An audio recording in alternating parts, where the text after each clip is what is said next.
Hansel and Gretel, Part 2.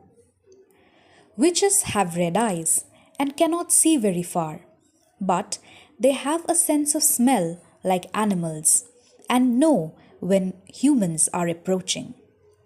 When Hansel and Gretel came near to her, she laughed wickedly and spoke scornfully. "Now I have them! They will not get away from me again!" Early the next morning, before they awoke, she got up and went to their beds and looked at the two of them lying there so peacefully with their full red cheeks. "They will be a good mouthful," she mumbled to herself.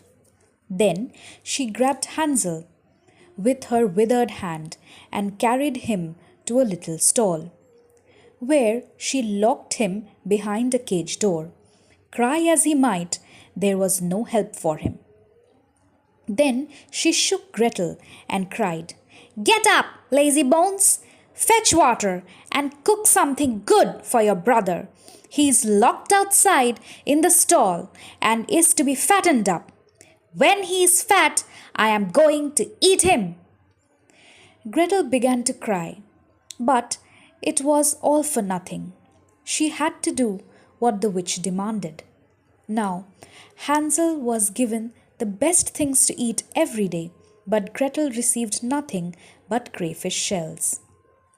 Every morning, the old woman crept out to the stall and shouted, "Hansel, stick out your fingers so I can feel if you are fat yet."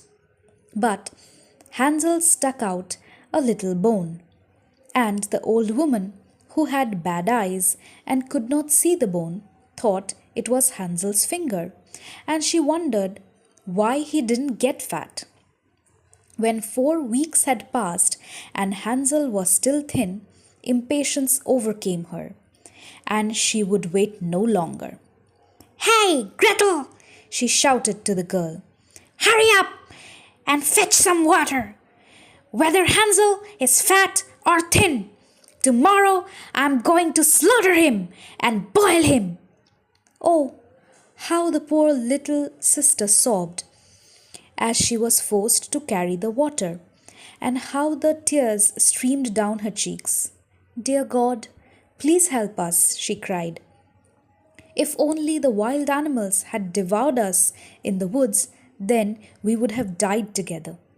"Save your slobbering," said the old woman. "It doesn't help you at all."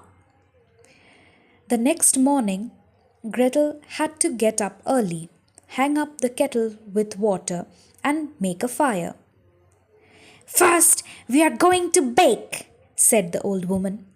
"I have already made a fire in the oven and kneaded the dough." She pushed poor Gretel outside to the oven, from which fiery flames were leaping. "Climb in," said the witch, "and see if it is hot enough to put the bread in yet." And when Gretel was inside, she intended to close the oven and bake her and eat her as well. But Gretel saw what she had in mind, so she said, "I don't know how to do that. How can I get inside?" "Stupid goose," said the old woman. "The opening is wide enough. See, I myself could get in." And she crawled up, stuck her head into the oven. Then Gretel gave her a shove, causing her to fall in. Then she closed the iron door and secured it with a bar. The old woman began to howl frightfully, but Gretel ran away, and the godless witch burnt up miserably. Gretel ran straight to Hansel, unlocked his stall, and cried, "Hansel, we are saved. The old witch is dead." Then Hansel jumped out like a bird from its cage when someone opens its doors. How happy they were!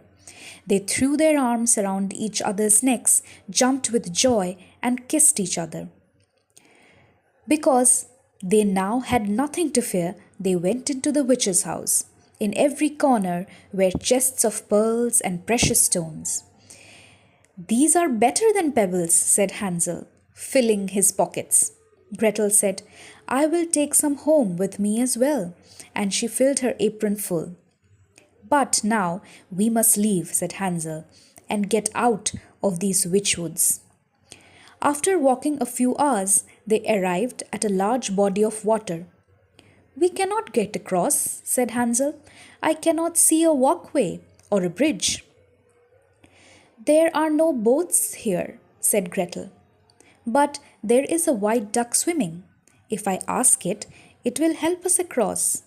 Then she called out, Duckling, duckling, here stand Gretel and Hansel. Neither a walkway nor a bridge. Take us onto your white back. The duckling came up to them, and Hansel climbed onto it. Then asked his little sister to sit down next to him. No, said Gretel, that would be too heavy for the duckling. It should take us across one at a time. That is what the good animal did. And when they were safely on the other side and had walked on a little while, the woods grew more and more familiar to them.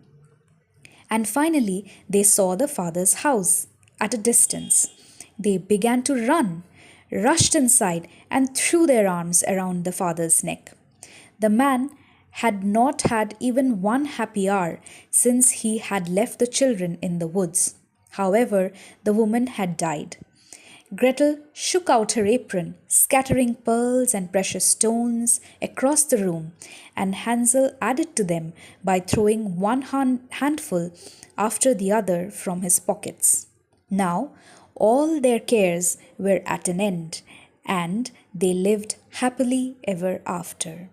My tale is done, a mouse has run, and whoever catches it can make for himself for it a large, large fur cap.